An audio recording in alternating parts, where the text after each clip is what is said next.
የመጥቷሉ። የመጨረሻው መጽሐፍ ቅዱስ ቁርአን ሆነ እንጂ ከቅዱስ ቁርአን በፊት የነበሩ መለኮታዊ መጽሐፍቶች አሉ። ለምሳሌ ወንጌል፣ ኦሪት፣ መዝሙረ ዳዊት እነዚህ ሁሉ እኛ ሙስሊሞች የምናምንባቸው መጽሐፍቶች ናቸው። ግን ምንድነው በሂደት የሰው ልጆች የመበረዝ አደጋ ገጥሟቸዋል ብለን ነው የምናስበው። ለዚህ ነው ቁርአን ወርዶ እነዚህ መጽሐፎች ለማረም የመጣው ብለን ነው የምናስበው። ስለዚህ ምክንያታዊ እንሁን። ሰላም እንዴት ናችሁ? እግዚአብሔር ይመስገን። ሙስሊም ወገኖቻችን አላህ ቃሉን እንኳን ማስጠበቅ የማይችል አቅመ ቢስ ነው። ፍጡር ያልሆነውን ቁርአንን እንኳን ማስጠበቅ ያልቻለ እንዴት ሌላውን ያስጠብቃል እያሉ ነው። ምክንያቱም በሙሐመድ ላይ የወረደው ያ ፍጡር ያልሆነው ቁርአን በኡስማን ተቃጥሏል። ኡስማን የሙሐመድን ኦሪጂናል ቁርአን አቃጥሎ የራሱን ነው ሐሳብ ቁርአን ብሎ ለዓለም ያሰራጨው።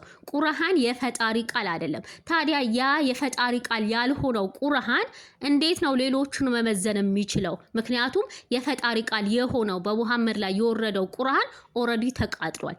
የለም ትንቢተ ኢሳይያስ 40 ቁጥር 8 ሳሩ ይደርቃል አበባውም ይረግፋል የአምላካችን ቃል ግን ለዘላለም ጸንታ ትኖራለች። አንደኛ ጴጥሮስ 1:25 የጌታ ቃል ግን ለዘላለም ይኖራል በወንጌልም የተሰበከላችሁ ቃል ይህ ነው ይላል። ሉቃስ ወንጌል 16:17 ነገር ግን ከሕግ አንዲት ነጥብ ከምትወርቅ ሰማይ ምድር ሊያልፍ ይቀላል። ስለዚህ እግዚአብሔር ቃሉን ሕጉን ማስጠበቅ ይችላል። ሉቃስ ወንጌል 21:33 ሰማይና ምድር ያልፋል ቃሌ ግን አያልፍም ብሏል። ስለዚህ እግዚአብሔር ቃሉን ሕጉን ማስጠበቅ ይችላል። ማንም ተራ ግለሰብ መጥቶ ሊበርዘው ምን ሊለው አቅም የለውም። ምክንያቱም እግዚአብሔር ቃሉን ማስጠበቅ ስለሚችል ሕጉን ማስፈጸም ስለሚችል ማለት ነው። አላህስ ቃሉን ማስጠበቅ አይችልም? እንደምትመለከቱ ሳሂህ አልቡኻሪ 4987 እንዲሁም ደግሞ ቁርአን አማርኛው መቅደሙ ላይ ቁርአን በብራናም በሰሌዳም በአጥንትም በስስ ድንጋዮችም ላይ የአያቶቹ ተራ ተጠብቆ ተጽፎ በነብዩ ቤት ይቀመጥ ነበር።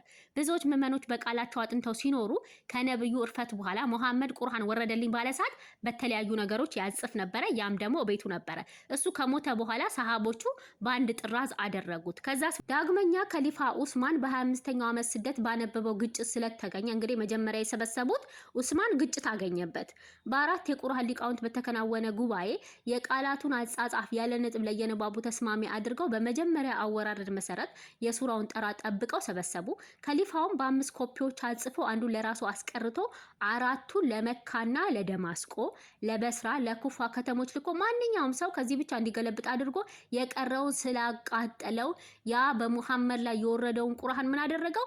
አቃጠለው። የራሱን ለዓለም አሰራይቶ የሙሐመድን አቃጠለው።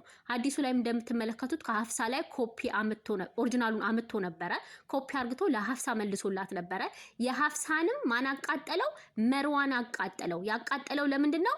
የሙሐመድና የኡስማን የተለያየ መስሎ እንዳይታያቸው ለህዝቡ በሙሐመድ ላይ የወረደውን ፍጡር ያልሆነው የተለየ መስሎ እንዳይታያቸው ከነዚያ ከዓለም ከተበተኑ ኮፒ ተደርገው ይህን ፊትና ከጭንቅላታቸው ለማጥፋት መርዋን ምን አደረገ?